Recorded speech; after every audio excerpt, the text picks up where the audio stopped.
Good afternoon, one and all present here. Uh, Hello, everyone, dear author and invited guest. Welcome to Technical Session 9D. Myself, Harsh Soni, and this session would be moderated by me. On behalf of Global Knowledge Research Foundation, it is my great pleasure to welcome you all to the ninth International Conference on Information and Communication Technology for Competitive Strategies. This conference is organized in a hybrid mode. The physical event was held on 19th of December 2024 at Jaipur, India, and the digital event is organized through Zoom.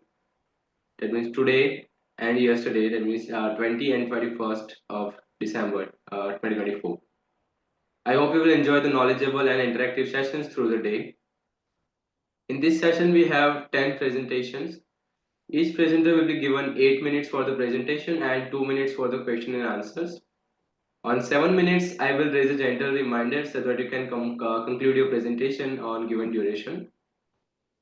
There's a one special request to all the participants that you may please stay connected with us till the closing remarks so we can capture the good memories of this virtual conference.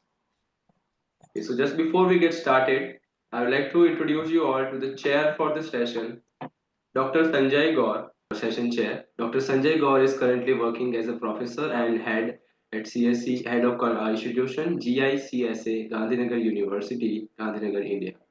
He has published more than 95 research papers with Scopus indexed and UGC recognized journals. He also published 8 books on computer science and information management. He is a lifetime member of Computer Society of India and the Institution of Engineers. We welcome you, sir. Thank you, sir. Thank you, sir. Okay. Yes, sir. Okay, so moving forward for with the first presentation, first we have Brushali Mahajan, and she's going to present the paper Brain Tumor Classification System. Hi everyone. So I'm going to present this presentation on brain tumor classification system. Okay. So here we have we will describe the introduction, literature surveys, what we did, objectives of this project with diagram and methodologies, and after that we will discuss the result and analysis of this project. So what motivated us to get this project as a topic is that we can see that there are many magnetic resonance images, MRI images, that are used to scan the brain tumors, and those are analyzed by the professionals, including doctors and all. But there are many flaws in this system as such, because it is not accurate to an extent that we need. So this is our attempt to like make it more optimal solution for the doctors to scan these MRI images. So to introduce, so we've gone through various symptoms and signs which causes the brain tumor. So we came up with this one of the symptoms analysis, which includes 9 signs. So it is like hearing abnormalities, balancing problem, obstructive communication. Then there is seizure incidents. There are numbness in hands and legs, and all that we can see. So these were analysis given by the hospital that they analyzed during the scanning of this uh, brain tumor. Yeah. So according to the statistics, we can see that the age group from 30 to 49 has the highest number of brain tumor cases. But even though these cases are the highest, the scanning of these images include many of the false positive and false negative cases. So many a times, even if you have the brain tumor, it is not scanned through the system, and some different medications are provided. Okay. So, yeah, as I said, the brain tumor segmentation is one of the difficult tasks.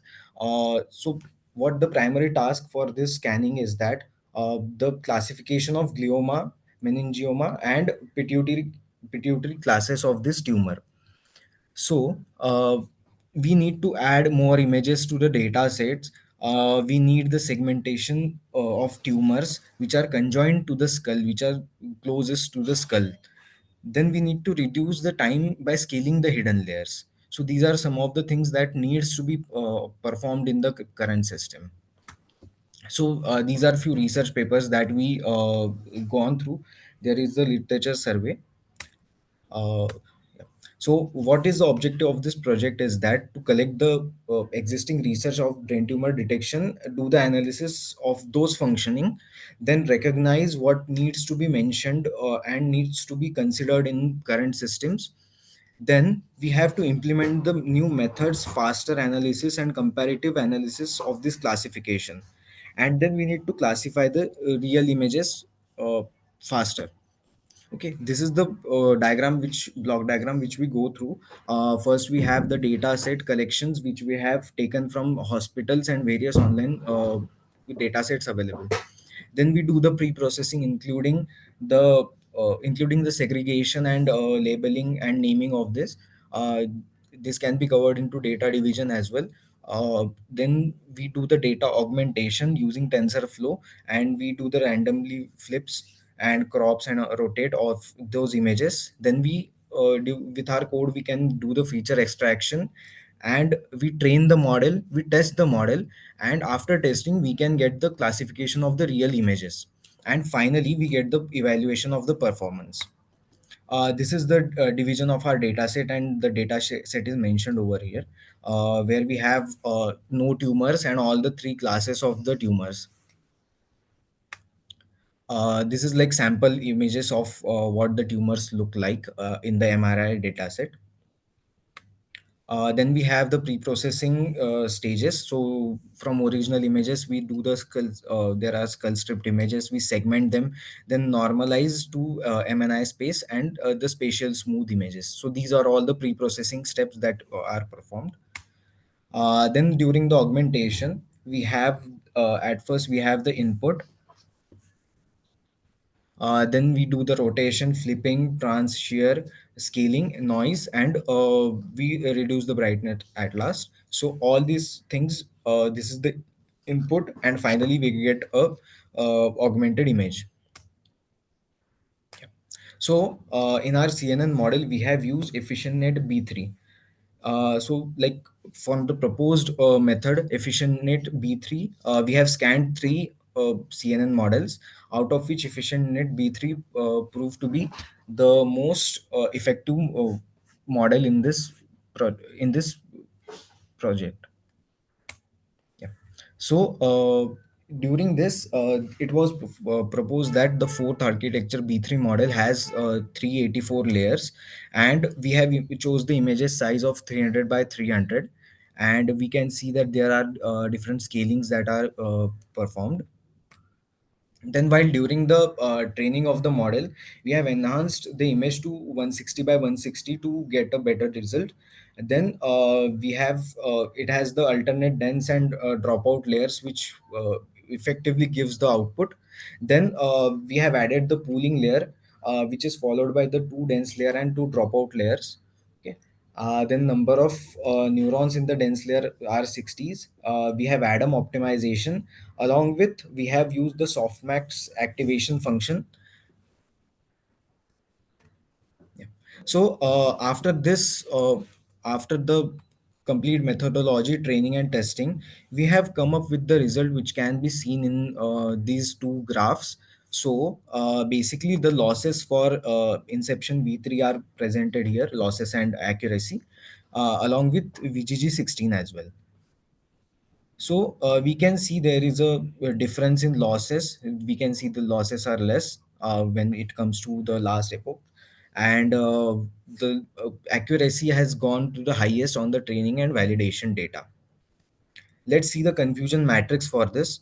We can see that for the confusion matrix, uh, the detection of the false positives and false negative is less, while the accuracy is higher in the case of uh, effective net B3. So there is a very less false positives and false negatives. uh, to summarize the result in one gist, we can see there is a huge difference in all these three models, where we have the highest training accuracy on the data, as well as highest validation accuracy on the data with efficient net B3, while the losses are minimum. So as I have already mentioned, we have achieved the accuracy of 89%, and the accurate on the training data and on the testing data, we have secured the accuracy of 96%. The batch size of 30 and the image size of 160 has been considered in this experiment, and also the initial accuracy was 0.78, while it increased suddenly to 0.91. This is on the accuracy model. Yeah. So we have concluded that during this experiment that EfficientNet B3 gives the most optimal solution to this problem, which can be faced in everyday healthcare systems. So this is, yeah. In future scope, we have to we can go through EfficientNet B4 to B7 to analyze more into this system, and as much as we can optimize it, we will try to do it. These are few references that we have gone through. Thank you so much.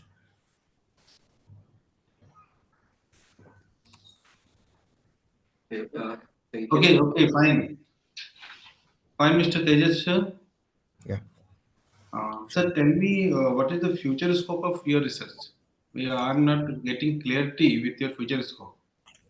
Yeah. So basically, our future scope is for sure to optimize the current system. Whatever we have analyzed, we want to increase the accuracy of it. We are, as we have scanned that EfficientNet B3 as of now, and it has given us the highest accuracy as of now. But we will Hmm. have to go through other EfficientNet B3 models like Hmm. B4, B7, B4 to Hmm. B7. Hmm. That will give us more accuracy, and we will have to analyze that, so that will increase the optimization of it. Okay, fine, fine, fine. Yeah. Thank you, Tejas, for your presentation. Now, moving forward for the next presentation. Next, we have Yamin Hakim, and he's going to present the paper on case summarization using LLM model for Supreme Court judgments of an Indian judiciary system. Yamin, you with us?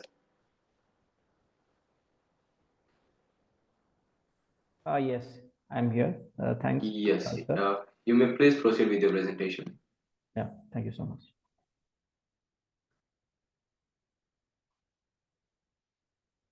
Is my screen visible? Yes, it is visible. Okay, thank you.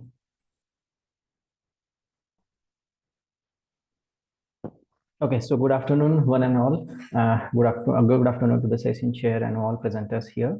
Myself, Yamin Hakim, working as a research scholar at Remote University.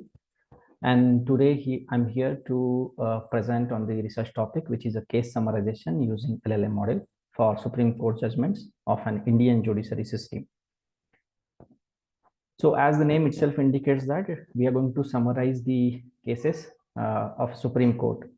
So there are latest advancements in natural language processing, particularly large language models. This is the latest state of art, and in which we have the generative pre-trained transformer models, which we can use effectively to perform the lot of tasks like QA summarization. So our target is summarization of the legal text, so which will help to improve the workflow in the judiciary environment. Now the question arises here, why the Supreme Court judgments we have taken into the consideration. Definitely there is a hierarchy in the court alignment, like from the local court to the district court. District court refers the high court judgments, and high court judgments, high court actually refers the judgment from the Supreme Court. So that's why we are focusing on the upper prioritized judiciary system, which is the Supreme Court. That's the main reason here. So all the despite of the advancements in the NLP, various industries, the legal sector in India has been slow to adopt these technologies because there are a lot of challenges regarding the compliance issues and other things. But yeah, very soon, even I have seen in 2023 itself, the legal bench advised to go with the AI. Even we have the Indian government took an initiative to give the new environment where the all uh, what I can say, the judgments can be transcribed into the 17 languages. So this is a good initiative by the Indian judiciary system itself. So the primary challenge is lie in the intricate nature of the legal language, and the context heavy structure of the judicial document, because it is hard to read and understand by the normal person. We need the SME, like subject matter expert knowledge, like if you are a senior lawyer, or if you are the lawyer with a particular segment, because in the this segment of the judiciary we have two categories, civil cases and criminal cases. So current automated summarization tools often struggles to maintain the legal context. Context is very important because the hallucination is the biggest problem of the large language models nowadays. What exactly the problem is, the vast amount of backlog pending cases faces significant challenge in delivering the timely justice. Over recently in the morning itself, I checked the dashboard of the NDDJ, which is maintained by our judiciary system. Over 45 million pending cases as of 2024, and most of the cases, I mean, I can say maximum cases, 70%, 80% cases, all are from criminal category. So it creates a very much burden on the legal judiciary system. So our initiative is to resolve this problem. Another problem associated with this is complexity and volume of legal documents. SCI itself releases the volumes month by month, and we can happily say that all the judgments delivered by the Supreme Court are now available on the SCI government official website, where we can see from 1950s to till date all the judgments, whatever have been made till now, we can see those volume by volume, month by month. So actually this process is very time consuming and resource intensive task, and the legal practitioners must sift through the large amount of the information to extract the relevant facts, the argument, the statutes and rulings. So it creates a lot of overhead delay in case resolution. So this is what I am talking about, the current status. If we see the civil cases, criminal cases, total cases, 45 million cases are pending more than a year. And if we see the age-wise pending cases, I'm really shocked by looking at these data. Like for civil, 10 to 20% cases are pending actually, but in criminal cases, 70 to 80% count of the criminal cases is pending. So it gives the one corner to think about this topic. And what is the actual research gap? Existing models are available, but those models are largely trained on the Western legal systems. And obviously, Western legal system significantly differs from the Indian judicial context in terms of the language, structure, and its a case complexity. We have the variety in the all sections and statutes and judgments, everything, right? The studies we reviewed, we have gone through the different literatures already available, but there are challenges posed by the multilingual documents and fall short due to the contextual accuracy of the legal summaries. So there is a difficulty in the context mapping and in the legal context. Okay. Third research gap I found is this research computational cost. It's a high computational cost. If you refer the open source models, those are available, like Anthropic is there, GPT models are there. So even the Indian judicial system won't directly trust on these the open source to share the data and give them the full privilege to interact with it. So what our objective is to build such a system which can work only on context specific data of the Supreme Court judgment. So as I mentioned, DGSCR SCI is an initiative by Supreme Court and High Court to post all judgments. So we will collect the data from that website. Everything is available there. After collection of the data, the next process is obviously the data pre-processing, in which we will divide the PDF files into the chunks on the basis of the case by case. As per my knowledge, maximum 6 to 10 cases are there in each volume, so we can divide them. After dividing of the cases, the text chunking is another process which will follow to get this context separated data, which is very important in our case. And here we will use the two different models, T5 and BERT. Our main objective is to summarize the cases. In summarization, there are two types of summaries. One is abstractive summarization and another one is extractive summarization. So in abstractive summarization, we use encoder decoder model, and in extractive summarization, we use only encoder model. So what is the basic difference? In abstractive summarization, it takes the whole paragraph and it generates the new one by understanding the context of the para. And in extract to the selected key sentences, it selects the key sentences from the original text. So that's the reason we are using both abstractive summarization and extractive summarization, and then we will combine the generated summary of these two models and we will create our own summary set. So when user will hit the query on a front from the front end, so all these process will cyclically be performed, and from the summary set user will get the output. So this is a whole process. In this whole process, one more thing I need to mention precisely in order to avoid the hallucination problem, we are going to use the vector database. Vector database is used for the embedding and indexing purpose, because we have a lot of documents available. From those documents, if we want to retrieve the appropriate result, then indexing and embedding. First, embedding is important. To store those embeddings, we need a vector database. So in this research, I'm going to use the vector database. Once we have our model ready, we need to think about the evaluation metrics. So for evaluation, three different important parameters, or we can say the steps we involved in this. First one is a recall oriented understudy for guessing evaluation. This is only focused on the recall. The blue, which is used for which is a bilingual evaluation underscore study. So the basic difference between Roj and blue is the Roj is based on the recall and blue is based on the precision. And more oftenly we can say out of these two, the blue is most suitable because it's focusing only on the machine generated summaries. And third important parameter we also included in this segment, which is a human evaluation. As I mentioned, SME is very important because legal document are not that much really easy to understand for the beginners and young lawyers. So human evaluation is again helpful in this.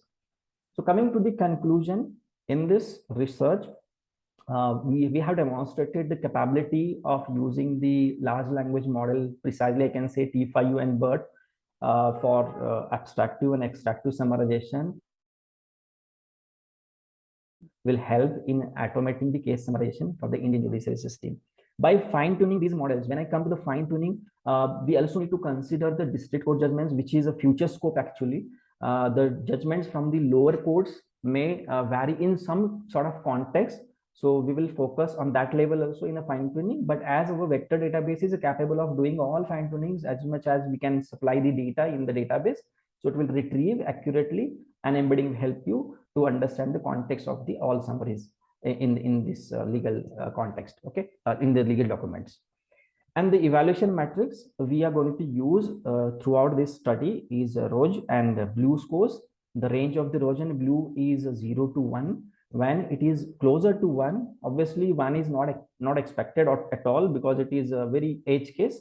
But if we are closer to 1, it means our model is giving the pretty good result in the summary case. And human expert evaluation is also helpful because the generated content and even prepared content and the human summary will be finally compared to maintain the legal arguments and reasoning while significantly reducing the length of original text.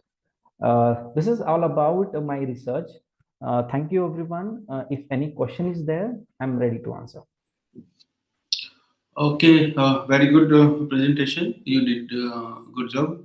Thank And you. tell me one thing, what is the utilization in social aspect of your research? Yeah.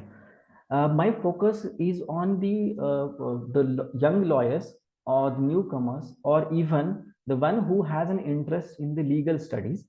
This will be helpful for them at a large because the next step we are going for the question answering using LLM and then reference citing. Because if we nowadays go with the normal websites now, for example, let's take Indian Common. If I search, let's say CP section 122, then it shows me all the available results, 30 to 50,000 results related to any available what we can say the judgments, but there is no context specific connection we have till date.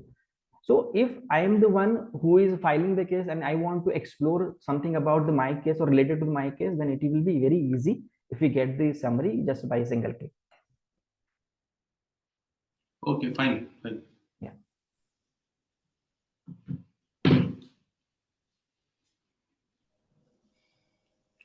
Any other question anyone is having? Okay, I don't think there's only a question. Yeah. Thank you so Okay, much. so moving forward for the next presenter. Next we have Aditya Garge and he's going to present on deep learning for wound image segmentation, a comparative survey of methods and techniques. Aditya, you may please proceed with your presentation. Yeah, sure. Thank you. Just a second. Okay, so is my screen share visible? Yes, it is visible. Yeah. Okay. Thank you. So, good afternoon, everyone. So, today I'll be presenting our research on deep learning for wound image segmentation. So, it is a research review paper in which we are looking at the methods, the techniques, and advancements in this crucial area of medical imaging. I will be presenting this on behalf of our team, myself, Aditya Ghadge, Nandini Nikam, and Girish Mundara.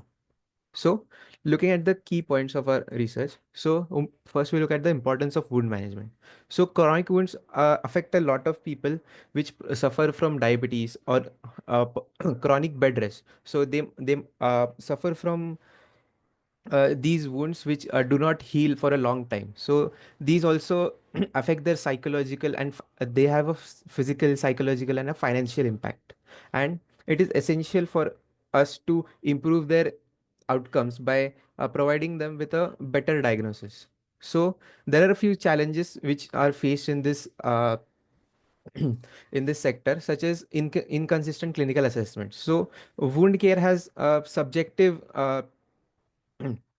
subjective assessment. So different doctors will have different opinions about wounds. So some doctors might say that this wound will heal in a few days. Some might say it might need a bit of more treatment through surgery or some medications. So there is a bit of inconsistency in the clinical assessments. Even there are shortage of specialized physicians that specialize in wound care. So we want to we want to use AI and computer vision as transformative solutions in this regard. We want to revolutionize medical diagnostics and enable precise wound segmentation and tissue classification. So, looking at the objectives of our research, we want to analyze advancements in the wound segmentation and tissue classification. So, we review different types of deep learning models like UNet, Mask RCNN, and LinkNet. So, these models improve the accuracy and efficiency in medical imaging tasks. So we will also be highlighting the methodologies and datasets. There were a few public datasets and some custom datasets. For example, the MedTech dataset and some chronic wound datasets which were produced by researchers on their own. So we will look at the application of techniques like data augmentation and hybrid models to improve the accuracy and prediction capabilities of these models. Then we will discuss the challenges and future directions of this research. This is a methodological overview of the process followed by the different researchers through their re- through their work. So first, the data input. So data inputs were wound images like uh, pressure ulcers or burns or diabetic foot ulcers. So those were the wound images that were used in the research. Then we come to the image pre-processing step. In here, the normalization of the images, reshaping of images, and data augmentation steps were done to increase the number of images available for training. This was done because in the wound data sets, there were a lot less images available than which were required for training. So data augmentation was necessary. Then coming to the ML model, the data input, which were the wound images, were given to the ML models like UNets, GANs, and CNNs to predict the wound tissues and classify the wound into different types. Then we come to the model training. Supervised learning techniques were used to segment the wound images and do the classification of wound images. Then we come out to the evaluation scores. So we use the IOU score, dissimilarity coefficient, accuracy, precision recall, and area under the curve. And then finally, the output which was received was the wound segmentation mask and the tissue classification. Next, we'll look at the data sets which were used in the research papers which we looked at. So these are the top five data sets which were in the uh, wound image classification tasks. So first one is the MedTech dataset, which comprised of 607 images, which was most widely used, which was used in five research papers. It included wound images of venous leg ulcers, arterial leg ulcers, pressure ulcers, malignant wounds, diabetic ulcers, ischemic wounds, and chronic wounds. Then we have four more data sets, which were custom data sets, which were prepared by the researchers on their own. They also took help of other private organizations to help them with procuring the wound images. So they had 13,000, 2,600, 1,200, and 1,000 images respectively. Next, we'll look at the evaluation metrics considered by the authors. So first is the dissimilarity coefficient, which measures the overlap between the ground truth and the prediction. And then intersection over union was used, which evaluates the extent of overlap between the ground truth and prediction, and accuracy, which gives the proportion of correct prediction of the total predictions. Then we have precision, which gives the fraction of true positives out of all positive predictions. Then recall was used, which uses the fraction of true positives identified. And finally, we have area under receiver optic ROC curve. So, which represents the model's ability to distinguish between classes. Then this is the comparative analysis between the three top performing models. So UNet model performed the best with around 97% accuracy and around 93% IOU score. Then we have RCNN. RCNN performed well with again 97% accuracy and around 91% IOU score. And we have LinkNet, which gave around 93.5% accuracy and uh, 91% IOU score. In the discussion, we have the performance metrics. So unit consistently achieved the highest dissimilarity coefficient of around 97.25% and IOU value. So and unit was the model which performed very well across all the different research papers that we surveyed, and found out that it had high performance in uh, dice coefficient and IOU values. Then the models like mask RCN and LinkNet had good performance, but they had their own strengths. Like mask RCNN had good accuracy, and LinkNet had uh, good IOU score. So they had good performance, but they were in their own sections. Unit performed consistently in overall all the different parameters that we looked at. Then the strengths of deep learning. So using these deep learning methods, the authors were able to get high accuracy in segmentation tasks, which allowed them to segment wound images and bring objectivity into the wound assessment. Then we have effect.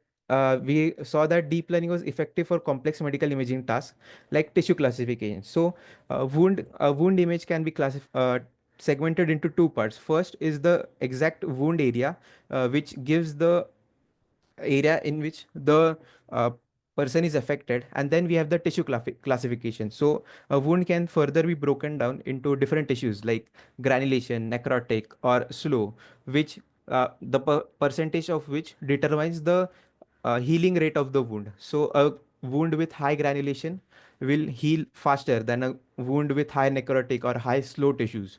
So these combination of these three tissues determine the level of treatment a person might need to get proper treatment. Then we'll look at limitations in the current approaches.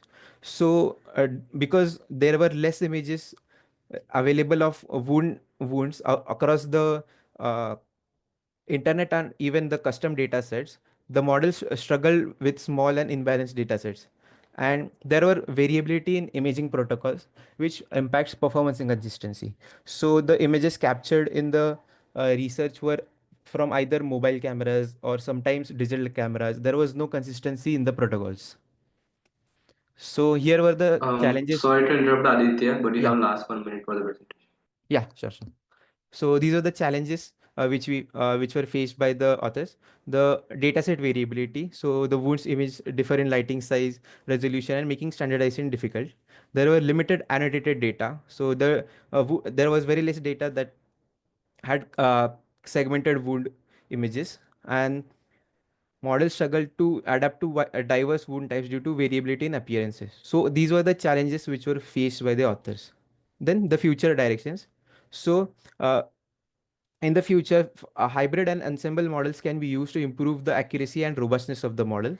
Then, transfer learning techniques can be used to leverage pre-trained models to overcome limited dataset challenges, and standardized evaluation protocols can be used.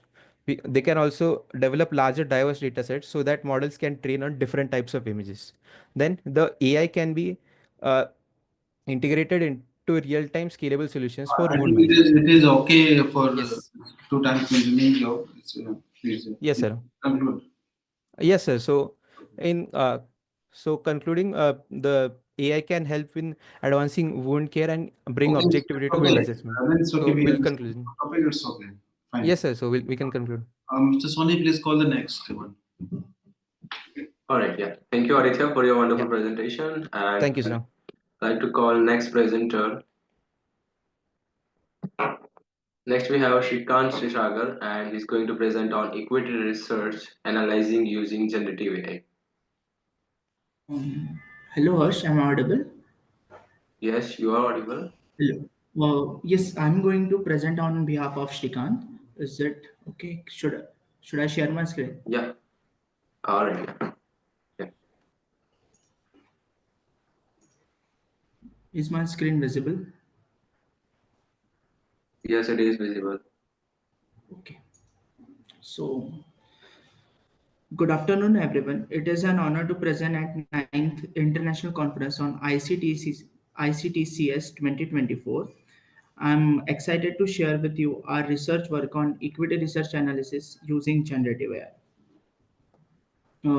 This is table of content. We are going to discuss introduction, project objective, technical architecture, block diagram, and few algorithms and performance parameter, which we have taken into considerations. Let's jump to introduction. Just before introduction of the project, I would like you to explain problem statement.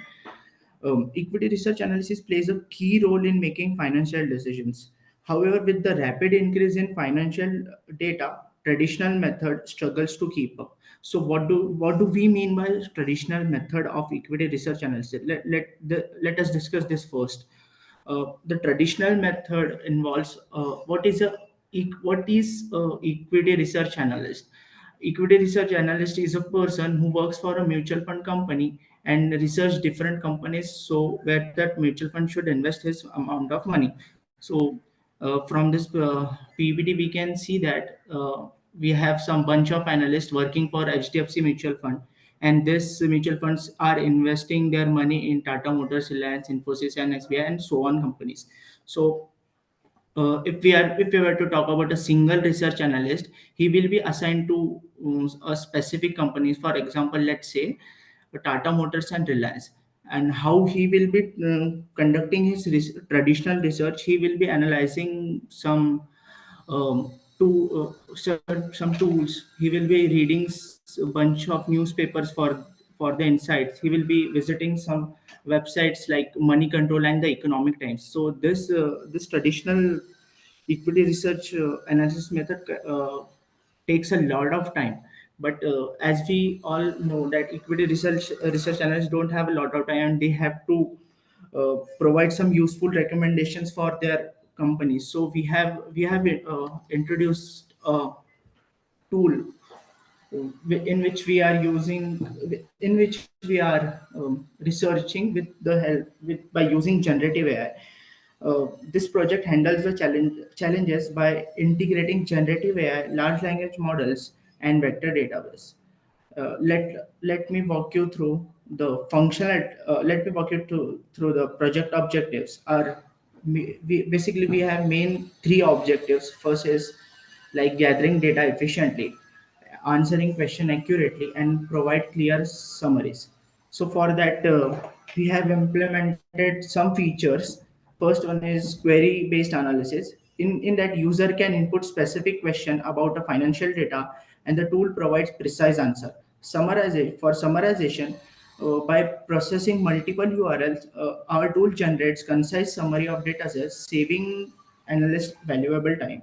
And third one, but that is insight extraction. Insight extraction highlights key trends and patterns, enabling data driven helps us making decision on financial data. So before proceeding to the technical architecture, I would like you to explain few things.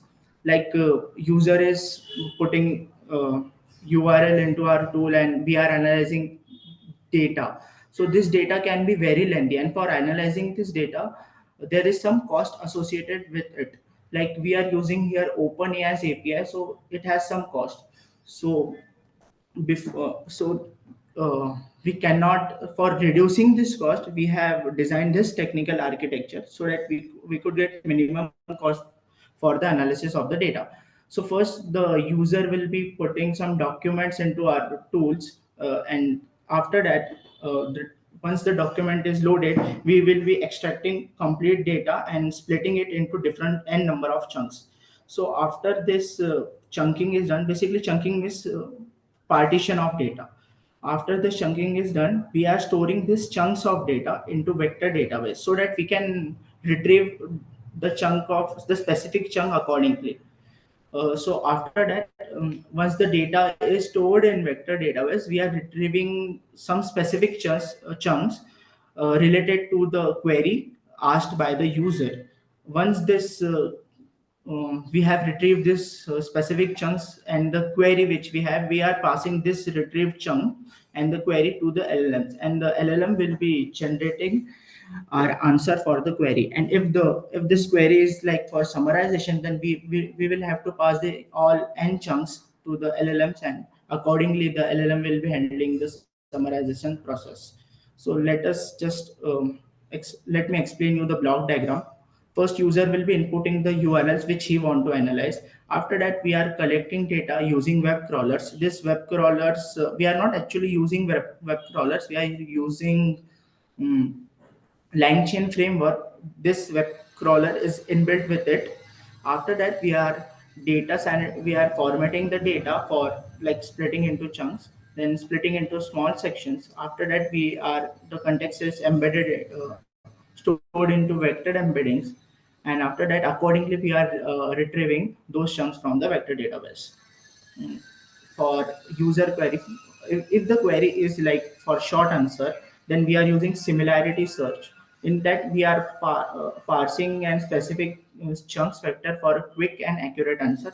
If the user query is related to summarization, then we are performing semantic search and processing complete data and generating user friendly response.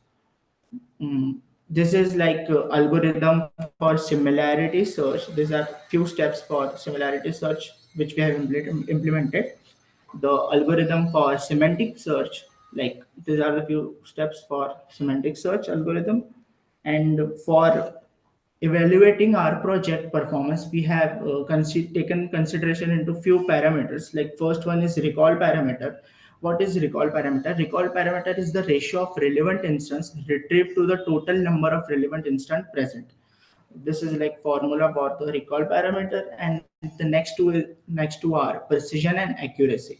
Precision is defined as a proportion of relevant instance retrieved out to the total instance, both relevant and irrelevant. And accuracy is like the simplest one we can say. Accuracy is the proportion of correct prediction to the total number of instance considered. Like total number of instance means total number of predictions we can get for the data. And like this is graphical representation for accuracy. Like for similarity search and for response, we are getting almost 98% accuracy. But for semantic search and summarization, the accuracy might be a bit low. It is near about 80% for first try, and for the second try we got it about 95%. Mm, like this is Sorry the to interrupt tool. you, Om, but you have last 1 minute for the presentation. Okay. This is the tool like which we are working on here. The user will be providing his URLs, and this is not completed yet. So like these are some references we have taken into consideration. From this, the fifth reference, Pratik K. Biswas, extractive to summarization of call transfers, gave us a lot of motivation and a lot of help for our project. And at the end, I like to conclude my project. The fine. In conclusion, the equity research analysis is a project presentation of significant step forward in financial analysis.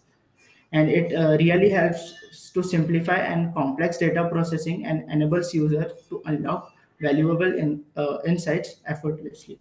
Thank you. Thank you for your attention. I would like to welcome in if there are any questions for me. No question, it's good. Thank you. Thank you from my side. Okay. Thank you, sir. Thank you, Om, for your presentation. Now I'd like to call next presenter. Next we have Nimi John, and she's going to present the fractal dimension based hemispherical and asymmetry analysis of prodromal area. Hope all of you can see the screen now. Yes. So good afternoon, all of you. I'm Nimi. So I'm going to present a topic based on the fractal dimension based hemispherical analysis of prodromal AD. So this is the abstract of my presentation, that is Alzheimer's disease. Nowadays, it is very common. It is a degenerative brain illness that falls under this dementia category. So there are a number of diseases like Parkinson's diseases, this schizophrenia, and different other diseases are in the category of dementia. So this particular disease, Alzheimer's disease, only we have considered for this study. Actually, this will happen in the later years of life. But now the system is changed. During the 35 up to the 35 years itself, it will show some symptoms. Actually, this is the accumulation, degeneration of this brain cells, and the prevalence accumulations of this plaques and plaques are among the alterations that is observed in the brains of AD patients. So actually, this is an unwanted accumulation of these plaques and other unimportant accumulation. And later shows this statistical analysis of and different authors.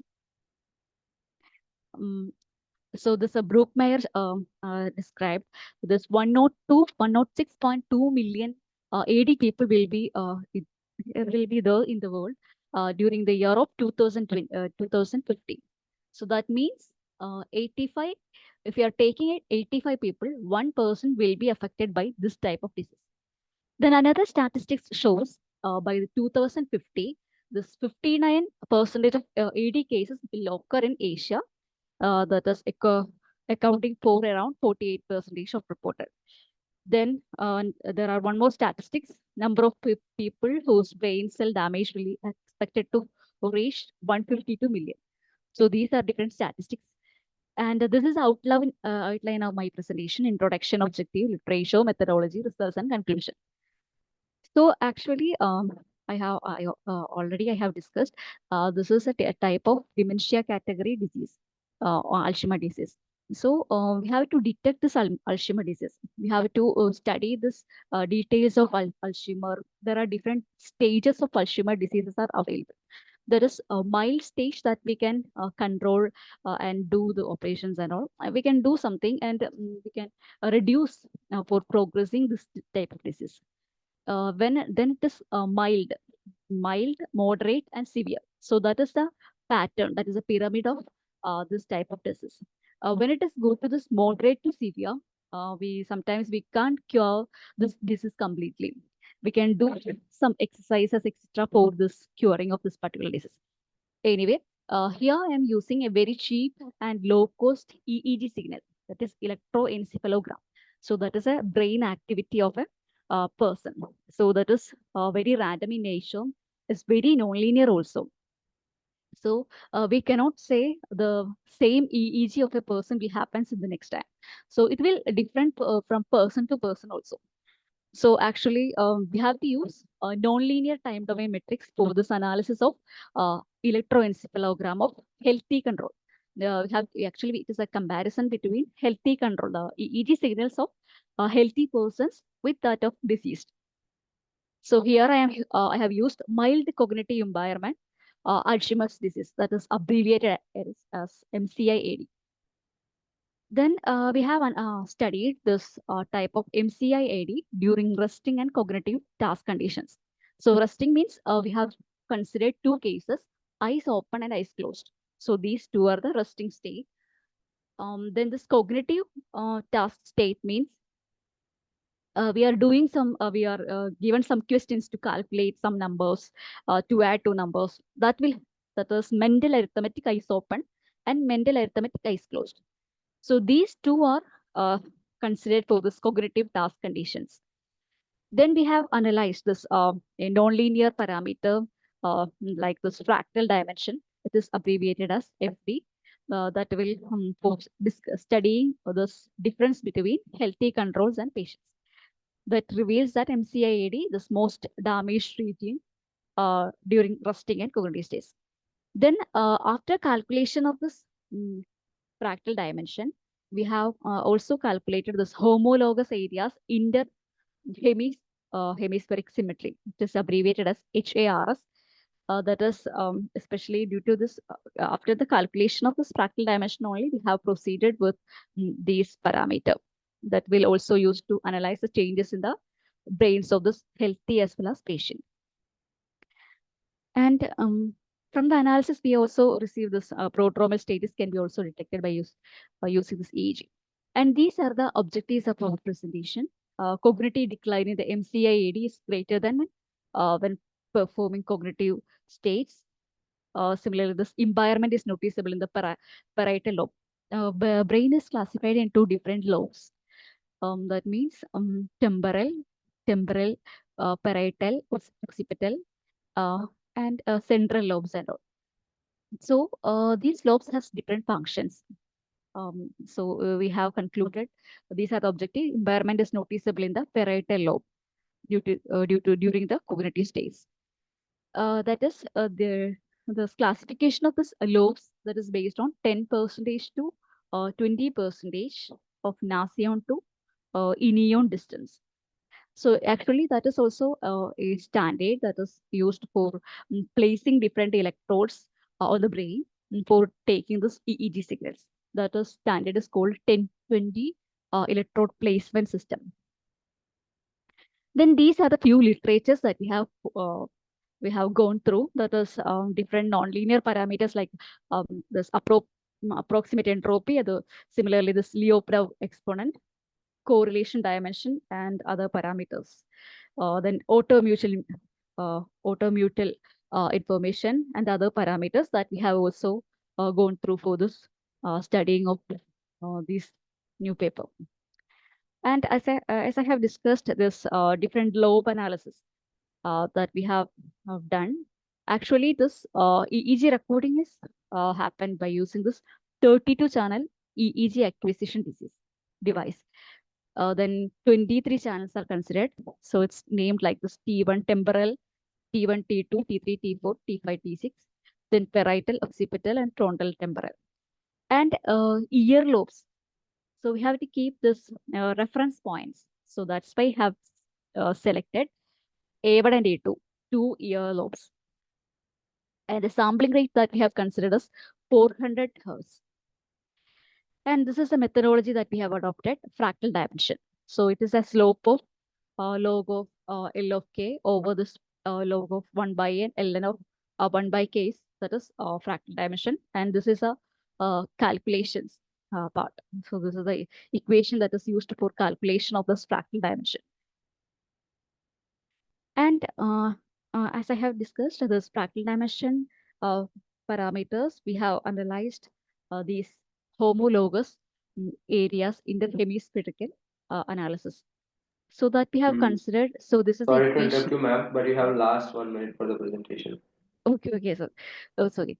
So this is the equation that is used for this calculation of this parameter. And this is a typical table of analysis that as I have discussed, there are 4 states, that is eyes open, eyes closed, and mental arithmetic, eyes open and eyes closed. And these are the different calculations, and we have calculated in a healthy controls and patients. And this is the HARS values calculated from this fractal dimension values. The conclusion of our presentation is this especially this brain region exhibits neuronal as well as cognitive disparities that is seen by this decreased fractal dimension values. That is decreased fractal dimension means there is a deterioration of this brain regions. Similarly, this we have conducted left and right hemispherical analysis, and then we have found in all cases we have seen the lowered value of fractal dimension as well as hemispherical analysis in the patient group, that is mild cognitive impaired categorization. That means in the initial stages itself, the EEG signals show some lowered value comparing to this healthy people. So that is very that's why we can use this EEG signal for find outing in the progressiveness of this particular Alzheimer disease in the prodromal stage itself. So these are some of the references I have used. Okay, thank you. It's very Yeah, thank you. Now, good presentation. Now, question from my side. Harish, sir, you can carry on. All right, sir. Okay, so next we have Naidru Raj, and he's going sir, to thank you. present on. Thank you, ma'am. Naidru will going to present the paper on Gen AI powered adaptive assessments for livelihood skills in individuals with intellectual disabilities. Presenter, do we have you here? Yes, good afternoon, sir. Yes, good afternoon. You may please proceed with your presentation. Yes, I hope my screen is visible. Yes, it is. Yes. So it's a great honor to be in this 9th International Conference on the ICTCS 2024. And I am here to present on the topic of Gen AI powered adaptive assessment for livelihood skills in individuals with intellectual disabilities. So authors are Pungulili S, Sangeeta Archana J, Naresh A, and myself, Naitru Raj R. So the problem statement. The main problem in today's system is that traditional schooling techniques fails to meet the need of intellectual disabled people in making them occasionally independent. So intellectual disability is a neurodevelopmental condition affecting knowledge and skills, making it difficult for independent existence. So creating AI-powered adaptive assessment can improve this preparedness and make them occasionally independent. So that is the main goal of our project, to make the intellectual disabled people more independent and sustain on their own. So the motivation. So what motivated us to take up this project was the equity and accessibility. So intellectual disabled people face a significant barrier in traditional education system. And the next is personalized learning and skill development. So one size fits all approach is not a universal effective training that can be given to learners. It is very ineffective for intellectual disabled people. So next one is promoting independence. To make the vocational training to make the individuals more independent on their own and to make them sustainable. So the objectives. So objective of our project is to develop a education system that is adaptable to each individual's IQ. And next is to develop and implement a transformer-based Gen AI model in the pre-assessment stage to generate IQ questions. And next is to generate and develop text-to-speech and speech-to-text generator model in the learning stage for creating videos and to get the dataset from these videos. Next, to develop and implement a context-based transformer model, which can be used in the post-assessment stage to get the questions related to the videos that they have learned. Abstract. With the evolution of online education, generating questions to meet each individual skills is challenging. So we have come up with a Gen AI education assessment to meet the needs of intellectual disabled people to acquire their skills, as traditional approaches was not effective to meet the diverse needs of intellectual disabled people. Adaptive assessments ensure real-time support and provides education of each individual's IQ and how could they become occasionally independent. So these are all taught in this adaptive assessment. So these are some of the literature surveys that we have followed. And summary of these literature survey is AI and enhanced personalization. It tailors skills assessment to meet each individual's pace. And next is transfer learning integration.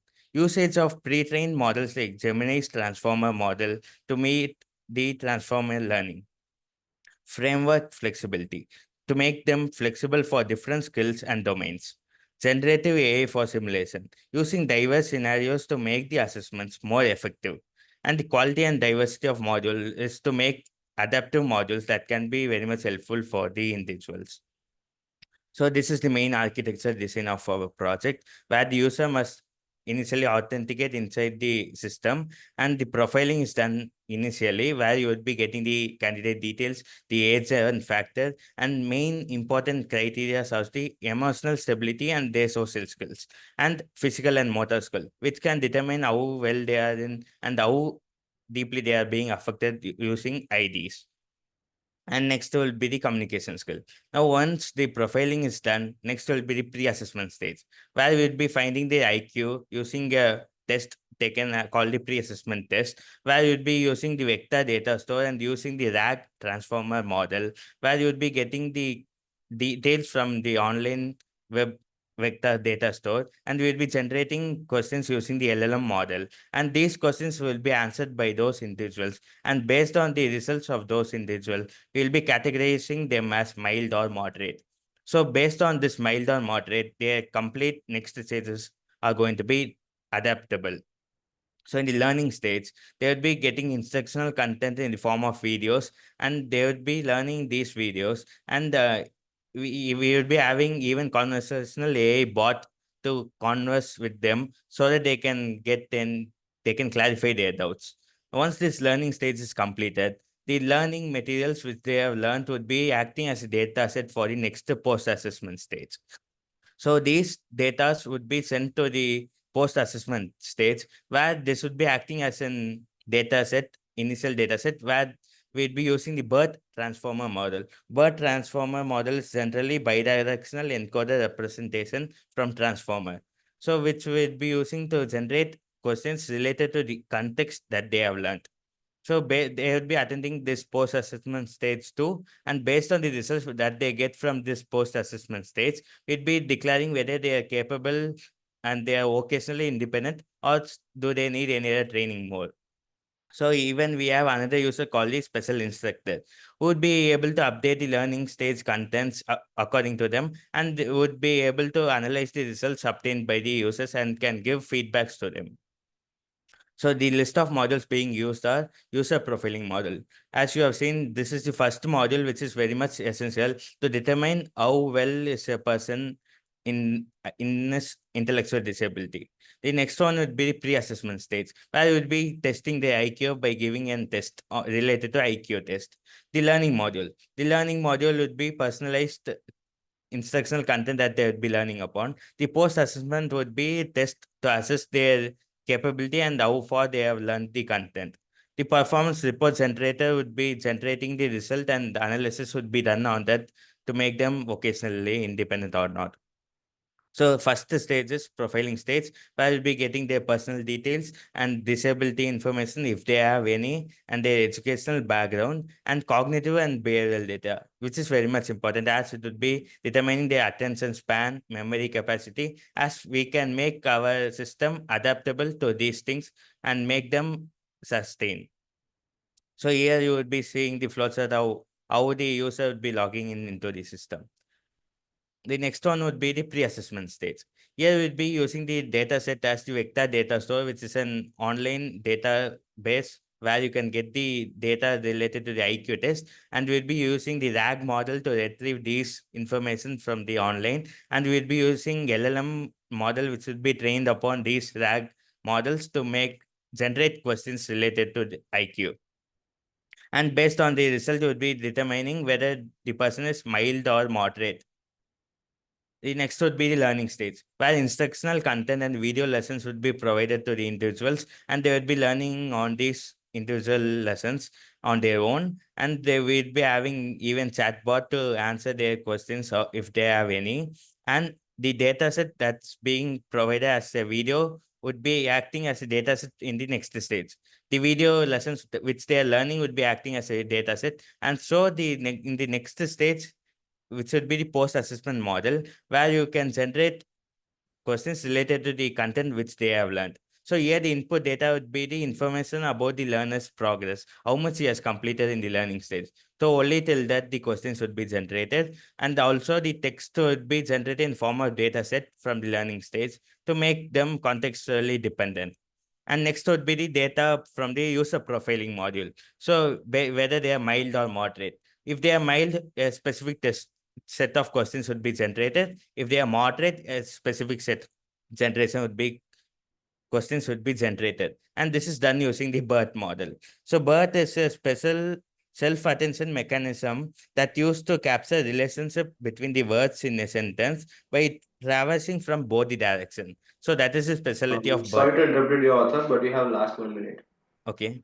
So the final one would be the report generation module, where you would be generating report according to their um, understanding and how they have performed in the post-assessment stage. So this report would be visible to the instructor, and so they can determine whether the person requires even more training or is he vocationally independent. So these are the results you can see here. This would be the pre-assessment stage where we are generating 10 set of questions, and the answer would also be visible. This is the back-end generation, and this would be shown as the in front end as you can see here the UAE over here. Here you can see the context over in the left and the generated questions over the right. So this questions would be given to the individual as a question and answer, and he should be answering to this question. So based on the answering that he has done, we'd be classifying his IQ level, and we'll also determine whether he is vocationally independent. So here you would be able to see the feedback which should be available for the instructor. So instructor can see how much students are very much relevant to the context and how much they are engaged and what is the clarity of them. And these are some of the references we have used. And thank you. Okay, thank you. Thank you. Nice presentation. Yes, thank you, sir. Okay, thank you, Nedru. Let's move for the next presenter. Next, we have Aditya Pate, and he's going to present the paper on smart web mobility with eye wheel and eye tracking and voice control wheelchair. Hello. Aditya, you may please proceed with your presentation. Yeah, sir. I would be presenting on behalf of Aditya, myself, Poonam Nikam. Wait a second, I'll share the screen.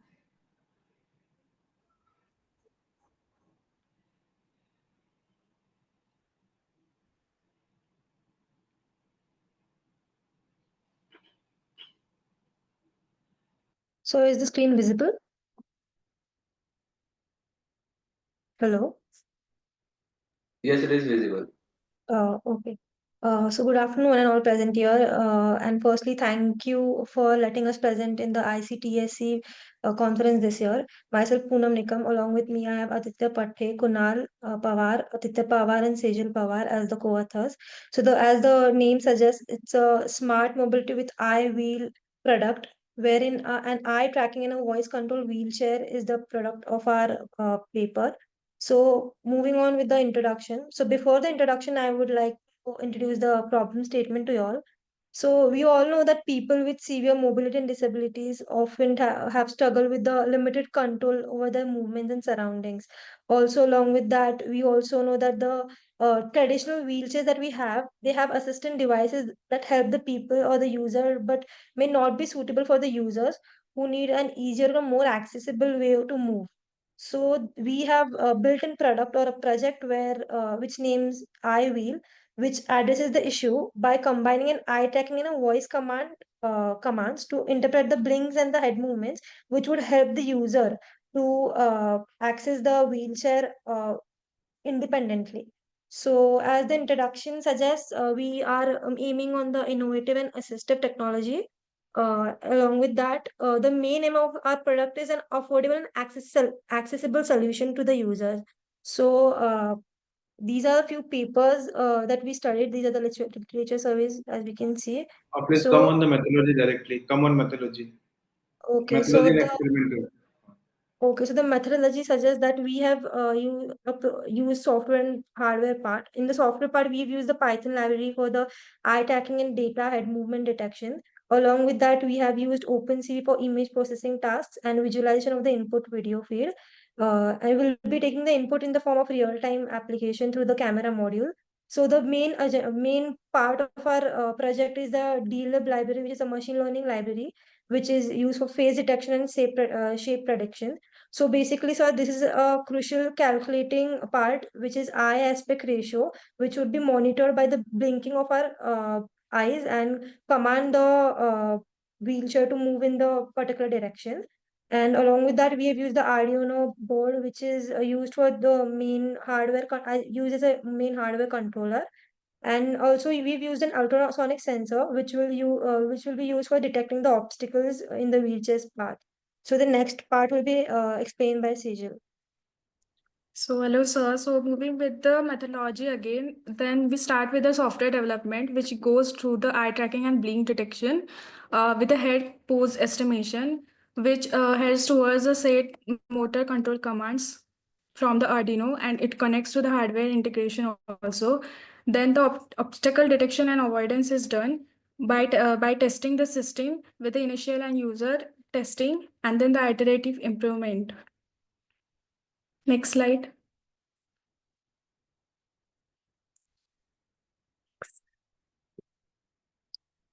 Yeah, Poonam, next slide, please. Yeah, so the results and discussions. So blink detection and eye detection, we achieved a 95% accuracy in light conditions and 90% in low light conditions. Average latency of 150 milliseconds ensures real-time response. Also, the future improvement incorporate advanced image processing or infrared cameras for better performance in varying lighting conditions. The head post estimation for directional control, accurate yaw angle detection with an error margin of plus minus 5 degrees. Directional commands are, for example, left and right turns interpreted correctly 92% of the time. Obstacle detection and avoidance is also done. Then obstacle detection and avoidance, ultrasonic sensors delivered accurate distance measurements of plus minus 2 centimeters with 2 meters of distance. The 95% of success rate in collision avoidance with only 2% near collision cases.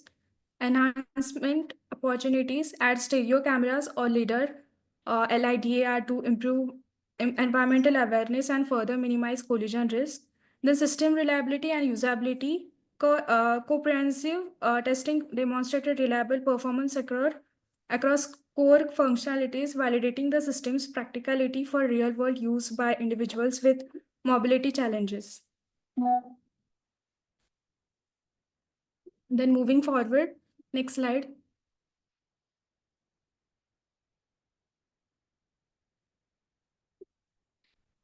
Yeah, so the future scope, enhanced sensor fusion, including extra sensors like depth cameras, a radar, or LIDAR, can provide users a more complete understanding of their surroundings. So later machine learning integration, it improves the system's accuracy and adaptability. Training models and diverse datasets and enhance the recognition of user gestures, facial expressions, and environmental features, allowing for more intuitive interaction and personalized customization.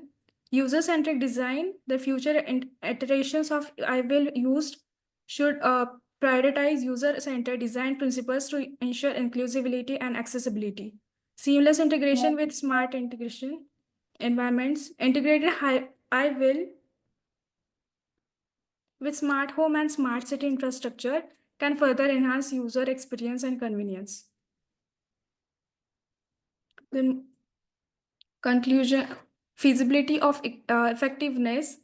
I will project successful demonstrated the practicability of using eye tracking and head pose estimation for controlling a smart wheelchair, significantly enhancing user mobility and independence.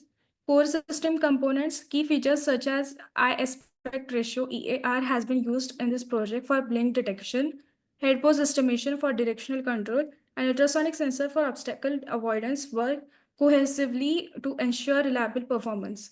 So high accuracy and robustness. Evaluation results shows high accuracy in blink detection up to 95% in light condition, precise estimation plus minus degree error margin, and effective obstacle avoidance.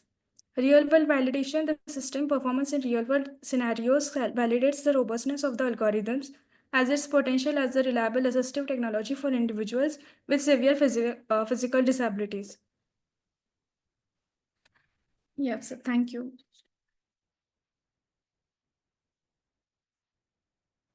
Okay, fine. Thank you. Okay, thank you for the presentation. Now I'd like to move forward for the next presentation. Next we have Avantika Harale, and she's going to present on steganography analysis and design using blockchain. Avantika, you may please proceed with your presentation. Yeah, good afternoon, all. So, I'm Avantika, along with me, Tejaswini. So, we are researching on the steganography analysis and design using blockchain. So basically, steganography is a way to hide the secret information inside the different things like images, videos, or files. There are different types of steganographies like image steganography, text steganography, audio steganography. Currently, we are working on the image steganography in this paper.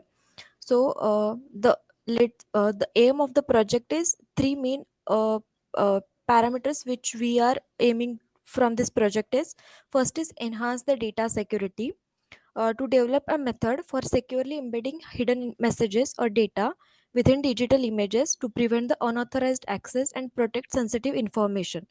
Then the second one is ensure robustness, to create a steganography technique that maintains the integrity of hidden messages despite common image modifications such as compression, noise addiction, and resizing. The third one is increase the capacity, to maximize the amount of data that can be embedded within an image without significantly affecting the image visual quality.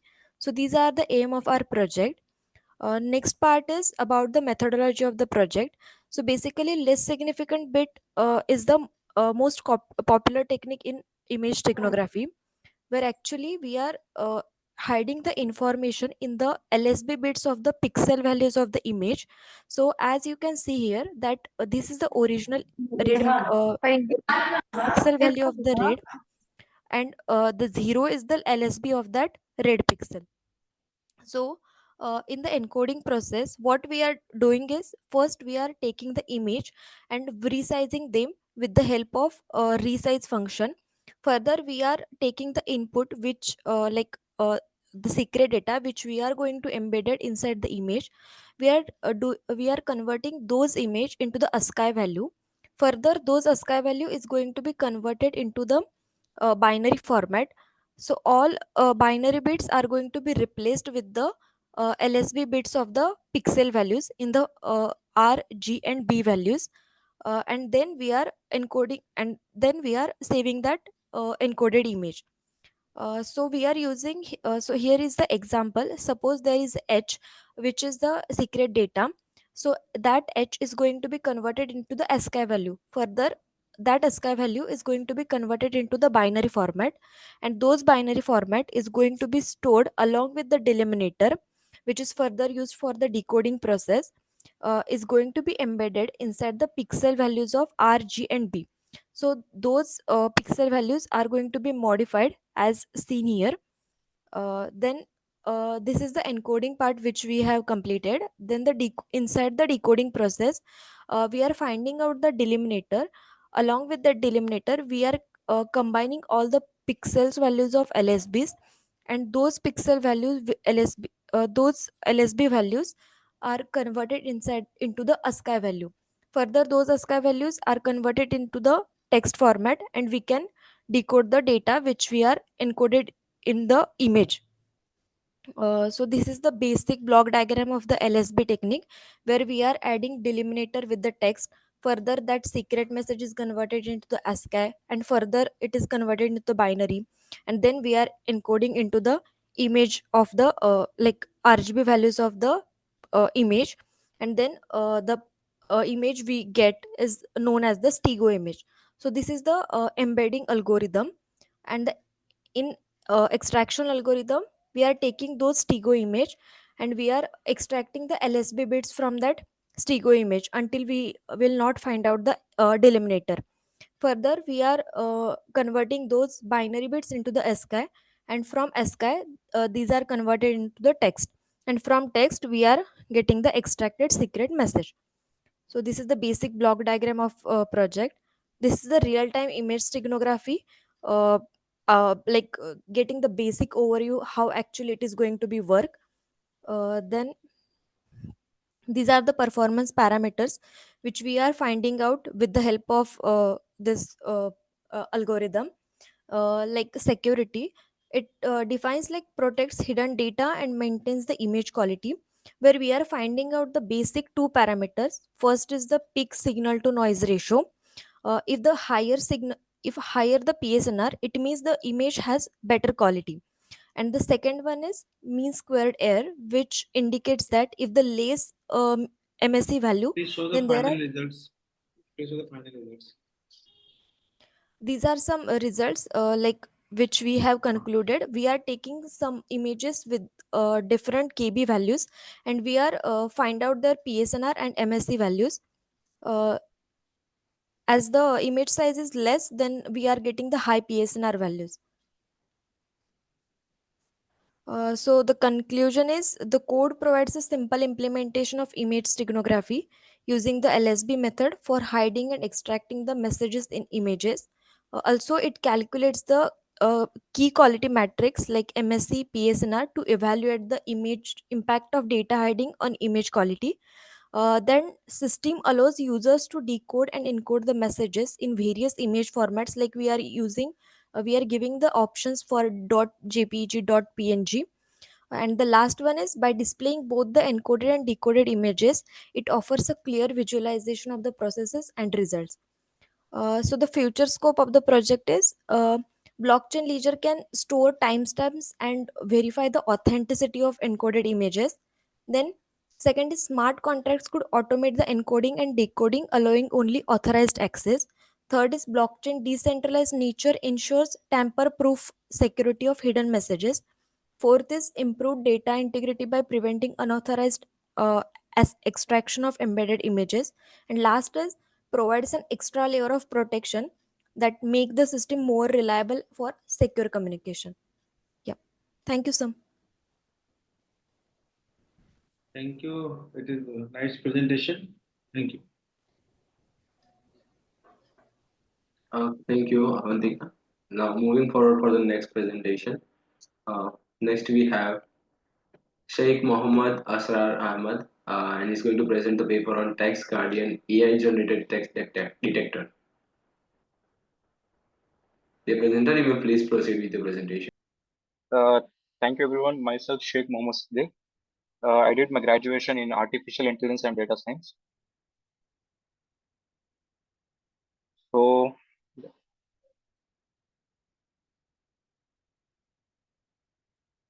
the topic is Text Guardian, which is AI-generated text detector.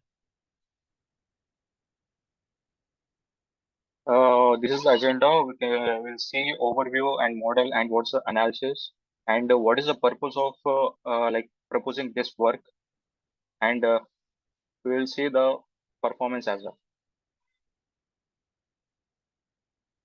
So nowadays, totally like industry 4.0 is running on like everyone is running with AI, like depending on AI. Like so many like LLMs are there, large language models like ChatGPTs, Gemini, all those things. So suppose if any student wants doing the assignment, then he'll just go the ChatGPT and type the content, and he'll get all the details, and he just copy and paste. So now the thing is very easy, like the work is very easy, right? So to detecting whether the text is written by human or the text is written by AI. So this is the main purpose of doing this research. This is a small abstract, and the problem statement is to develop a machine learning model that can accurately detect. Okay, because actually there are one or two models out there which is exist in the market, which is now like currently existing, which detect the text. But why even we are proposing new model? I will You will get an idea in just a while. So this is a problem statement. Our proposed work is like, as I said, it detects the text, AI generated text. And here we're using the algorithm, which is LSTM, a long short term memory. And one is BERT, bidirectional encoder uh, transformer, and random forest and ensemble technique. Some algorithms are there, but we mainly focus on BERT because BERT is a very powerful technique on NLP, natural language processing. And the scope is uh, like this can be widely used in educational institutions, as I said, like to check the students' assignments like this, and to check if research papers and assignments are generated by AI, helping to identify books that are produced by using AI. So there are so much future scope is there. So that's the main purpose of for this model. And here some existing works are there like Zero GPT and Scribble. Zero GPT, why Zero GPT has limitations? What are the limitations over there? See, Zero GPT is using multi-stage deep analysis, which is like ensemble technique. We can say like if one model is not working well, then he will switch to another model. He just researched the models, but he didn't get the exact the model which works efficiently. So that's why he's the Zero GPT in a loop. He is not in an efficient model, okay, and likely more rigid compared to models like BERT. So that's the purpose we are using BERT here. And Scribber, same. Scribber is also same like that. He is some giving some premium, but we are giving our application as free of cost. Now, comparison between proposed and existing. We both models are calculated by confusion matrix itself, like F1. Better is that describe your working to identify or detecting the text, not comparison. Sure, sir. And the one more thing, the main advantage of our model is we are detecting the text with different languages. It actually it supports multilinguals. Like here you can see English, Hindi, Tamil, as well as you can also add Telugu, whatever the language are there, you can add, because due to the lack of computational power, we are not able to add more languages. So up to here, we added in our research only English and Hindi. And this is all the overview of our text guardian, which we used here model called BERT-based multilingual case study. Okay, here we're using the masked language modeling objective. Okay, and the objects are accurate and scalable. We can give any large number of text, and we can also add any number of languages support. So that's why it is accurate and scalable and multilingual support. And here the main thing is hyperparameter tuning. We are tuning the model to get as best as. Okay, so here some things are there, parameters like number of epochs, how many times you have to run the neural network to get the good accuracy, batch size, sequence length. So this is all the parameters. Okay. So apart from that, this is our model architecture. We are giving the input data here, and it is data processing first. Here we're using some tokenizations and a train test split. Then again, we send to training model, which is called BERT. And from BERT, it will evaluate the model. Then it will save the weights in the sense, what is the importance of those neurons. So it will save all the model. It is in the path file, .pth file. Then we load that model. Then we classify the text. So this is our model architecture. So this is what exactly we are using here. This is called a BERT. Now here, like this, we are giving the sentences. Suppose you can, yeah, I will tell you. Yeah, some tokens will be used here like CLS, SEP. So these are all like to separate the content sentences. So the main purpose of using the BERT is to extract the context. What is the context behind over there? So that's the main purpose of using this. If you want, I will explain this also. And this is the behind the transformer model is behind the technique of BERT. So this is how inputs will going. Then this is input embeddings will be done. Like embedding in the sense we will tokenize. We will part in the we'll chunk the data. Then we will embedding that layers. We will vectorize the data. Like vectorize in the sense from text to numeric. Can you explain your experiments experimental, these are the only models we are describing, simply teaching Yes, sir. model. So What actually, is your within actual work? Your work actually. yes, actually, this is our model architecture, sir. Yeah, Here, understand yeah, all those things. You're repeating the things multiple times. What is actually your work to detecting the text? actually, we come up with different languages, sir. This is the main uniqueness of our project. By our Sir, own, are you listening my answer or not? Are you yes, sir. understanding my question or not? Yes, sir. Yes, sir. Tell me, sir. I'm saying that give your experimental, give me the clear-cut methodology by which you are detecting text which are generated by AI only. Yes.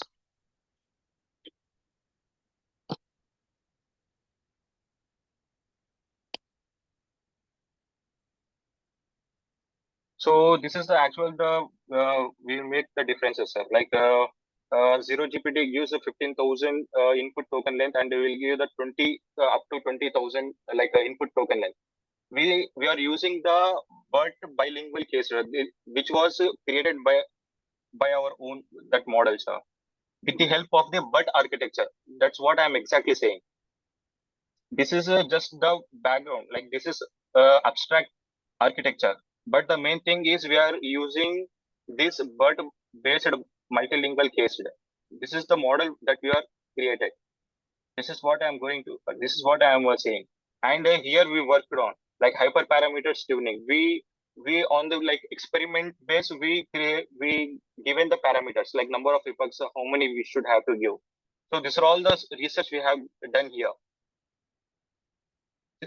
That is what I'm saying. I hope you get the answer. So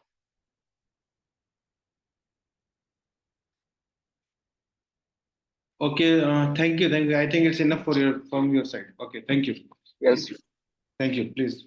Thank you. and No need of formal comparison. Okay, it's fine. Thank you. yeah, thank you so much, sir. Okay, thank you, Saik, for your presentation.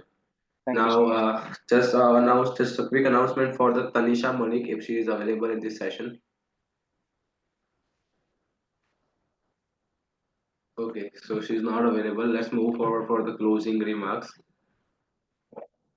So, I sincerely thank our authors for their excellent presentation and their contribution in this whole session. Uh, I hope you have enjoyed this session. And we, on behalf of whole team, thank you for your support during this ninth version of the conference and previous all eight versions of those ICTCS conference. We will be happy to have you all in the 10th version in 2025. All the presenters will be getting their digital certificates through email within 2 working days. Further, all the papers have already been forwarded to the speaker. So kindly cooperate with the team ICTCS 2024. Publication will be live within 6 to 7 months.